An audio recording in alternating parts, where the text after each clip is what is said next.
Hello, magandang hapon po. Ngayon po ay ipagpatuloy natin itong ating kwento dito sa ating nakukuha noong nakaraang Biyernes.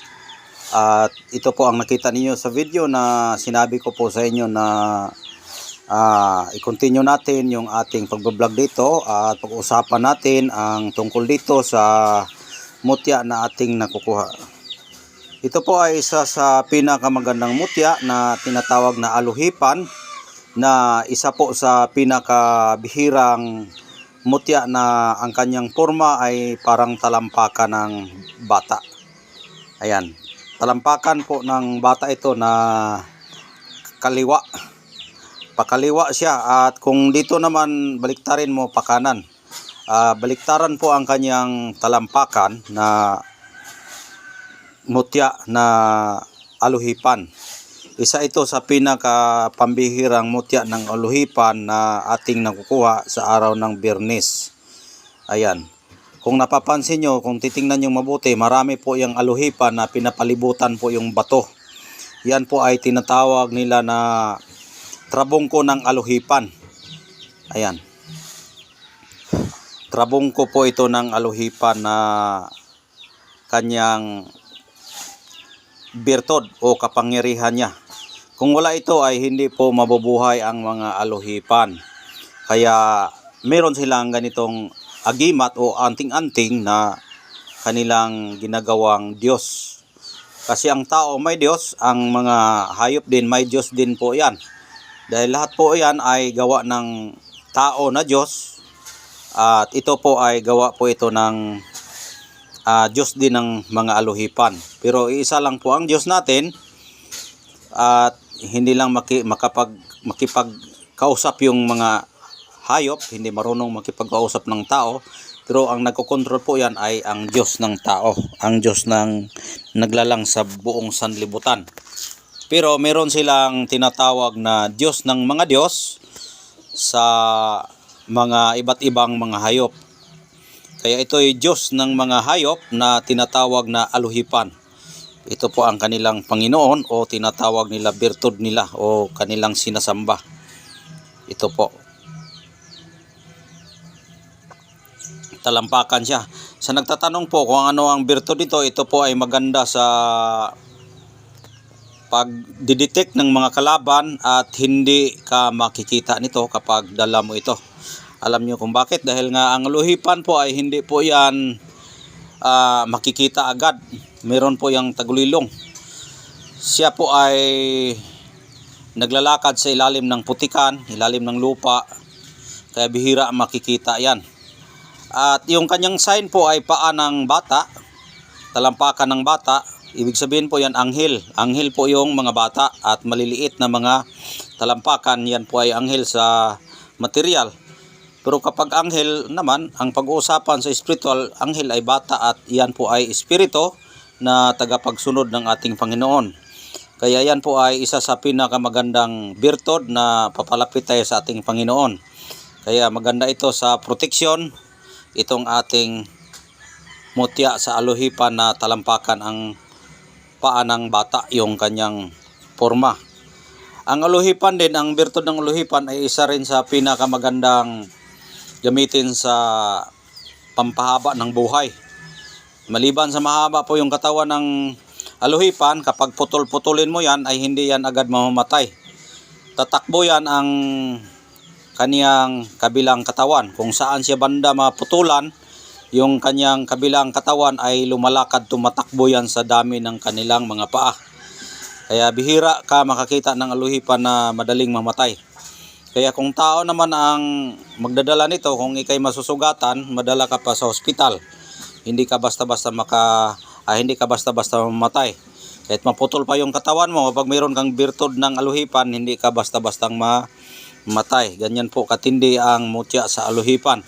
At ang kagandahan din nito, dahil talampakan po, ay mamamonitor mo ang mga kilos ng mga tao habang sila ay nakaapak sa lupa. Kung halimbawa may mga paparating na mga sakuna, malalaman mo ang mga trahedya na paparating sa iyo kapag mayroon ka nito, dahil nga ang nagdadala ng scan o power nito yung kanyang paa. Dahil bawat kilos ng mga tao na mga masasama ay madidik mo papunta sa iyong bahay, pamamahay, yung sarili mong katawan. Kung mayroong threat sa iyo na papatayin ka, ay mayroon kang malalaman na mag-a-alarm yung katawan mo dahil dito sa mutya ng aluhipan, na ang kanyang sign po ay paa. Ang paa kasi ay yan po ay ginagamit na papunta sa iyo. Kapag mayroon ka nito ay mag-react po yung mga kapangyarihan mo, iiwas.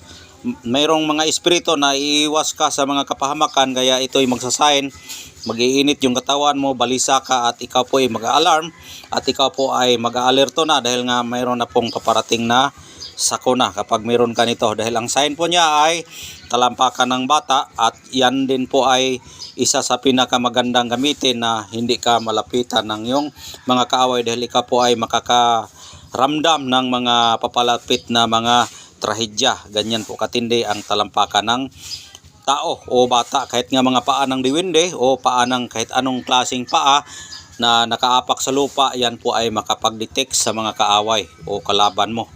Ganyan po katindi, no? At yung kagandahan rin ito, dahil nga ay luhipan po yung virtud niya, ayun, maganda ito sa proteksyon din. Mayroon din kabal, may tagulilong, taguliwas, panipas, pangubul, pangasam. Mayroon din po yan. At mayroon din itong halong swerte.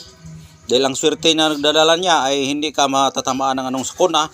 At maganda din ito sa business dahil nagkumpul-kumpulan po yung kanyang katawan. Yung katawan ng